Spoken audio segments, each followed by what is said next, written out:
भारत 140 करोड़ लोगों का देश है और देश को मजबूत कैसे बनाना है ये प्रधानमंत्री अच्छे तरीके से जानते हैं। ये कहना है हरियाणा के कृषि मंत्री श्याम सिंह राणा का। पीएम किसान निधि योजना के तहत किसानों के खाते में पैसे डाले गए और करनाल के अंदर भी आज मुख्य अतिथि के तौर पर पहुंचे हरियाणा के कृषि मंत्री श्याम सिंह राणा।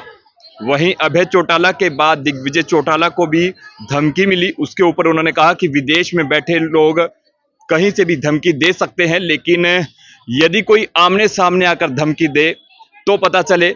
और हरियाणा की कानून व्यवस्था मजबूत है, सरकार सख्त है, कोई भी ऐसी घटना न घटे इसको लेकर सरकार और प्रशासन लगातार पकड़ बनाए हुए है। कोई भी आपराधिक घटना न पनपे इसको लेकर सरकार और पुलिस प्रशासन पूरी तरह से सख्त है। और भी कई मुद्दों को लेकर उन्होंने बयान दिया है। करनाल पहुंचे थे आज हरियाणा के कृषि मंत्री श्याम सिंह राणा। क्या कुछ कहते हैं वो आप सुनिए। भी आदेश था तो इस प्रोग्राम के अंदर शामिल हुए और प्रधानमंत्री जी का जो वक्तव्य था, भाषण था, वो सबने ध्यानपूर्वक सुना। इसमें एक ही संदेश है, हम स्वदेशी सामान खरीदे, मेक इन इंडिया का जो सामान है वो खरीदे, क्योंकि आज की देश की अर्थव्यवस्था तीसरी अर्थव्यवस्था बनने जा रही है।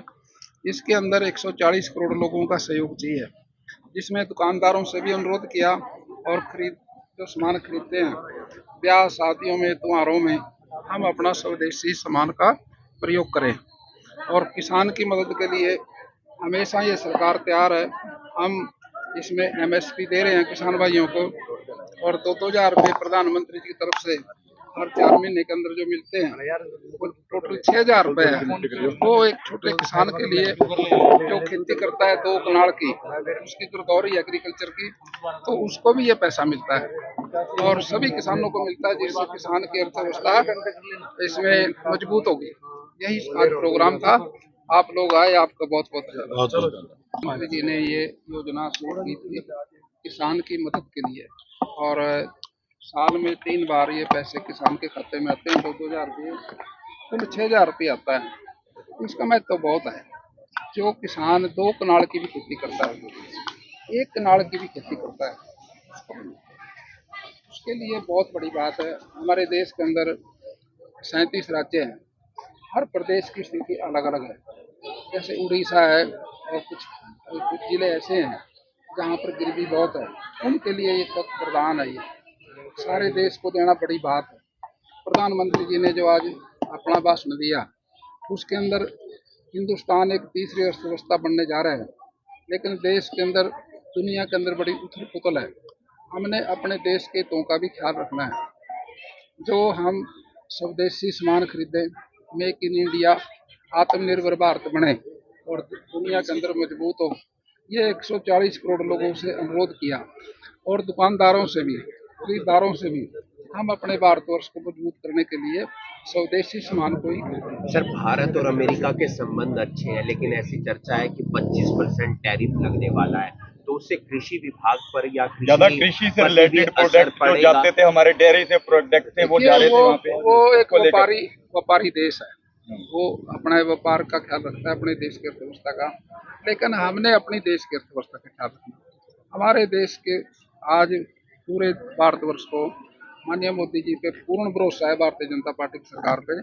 वो भारत को मजबूत करने में हर प्रयास कर रही है। मेक इन इंडिया, आत्मनिर्भर भारत, ये सारी चीजें जो हैं शुरू से 11 साल हो गए, तो हमने भारत को मजबूत किया, अर्थव्यवस्था को भी मजबूत किया, आगे भी मजबूत रहेगा। हमारे पास एक बहुत बड़ी चीज है, बाजार। हमारा 140 करोड़ लोगों का देश है, एक बहुत बड़ा बाजार है। इस बाजार पे दुनिया के देशों की नजरें हैं, वो अपना सामान यहाँ बेचना चाहते हैं, इसलिए दबाव डालते हैं। लेकिन हमारे देश का प्रधानमंत्री इस बात को अच्छी तरह समझता है, सरकार समझती है, किसी के दबाव में नहीं है। धान में छोटे बड़े पेड़े होने शुरू हो गए हैं काफी जगह पे, आपके क्षेत्र में ज्यादा है, कुरुक्षेत्र डिस्ट्रिक्ट में ज्यादा हो गए। देखिए, कई बार कोई परिस्थिति ऐसी होती है, बीज समय से पहले भी लग जाता है, कहीं कोई फॉल्ट आ जाता है, उससे हो जाता है। लेकिन कुल मिला के जो बारिश हुई है, इस बार बारिश खेती के लिए वरदान है, क्योंकि हमारी जीरी की जो फसल है वो 30 जुलाई तक लगती थी, अब 30 जून तक लग गई, 1 महीना एडवांस आ गए। इसमें खाद भी डिमांड ज़्यादा रही और पानी की वजह से सारी फसलें लग गई, जीरी लग गई। इस बार अनाज ज्यादा होगा, 2-3% आए साल से प्रोडक्शन ज्यादा होगा। सर पहले अभय चौटाला को धमकी आई, अब दिग्विजय चौटाला को भी धमकी आई है, तो किस देखिए, तरह बाहर बैठे लोग कुछ भी कर लेते हैं।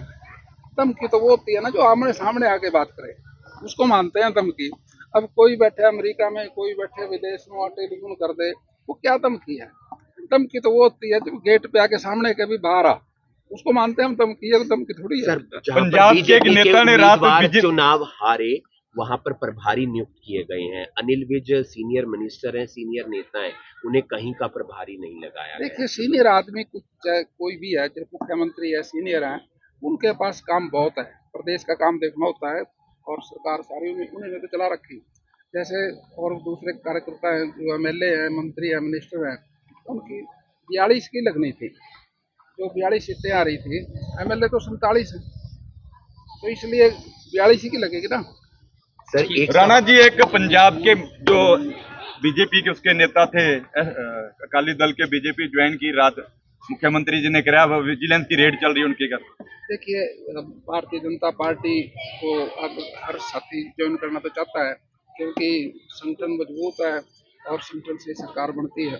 इस तरह से सारे देश के अंदर भारतीय जनता पार्टी संगठन के मजबूत करके अगली सरकारें बनाए। एक चर्चा काफी रही पिछले दिनों गोपाल कांडा का बयान, उन्होंने कहा मेहरबानी रही मनोहर लाल की, तभी रानिया के अंदर इनेलो जीती, वरना।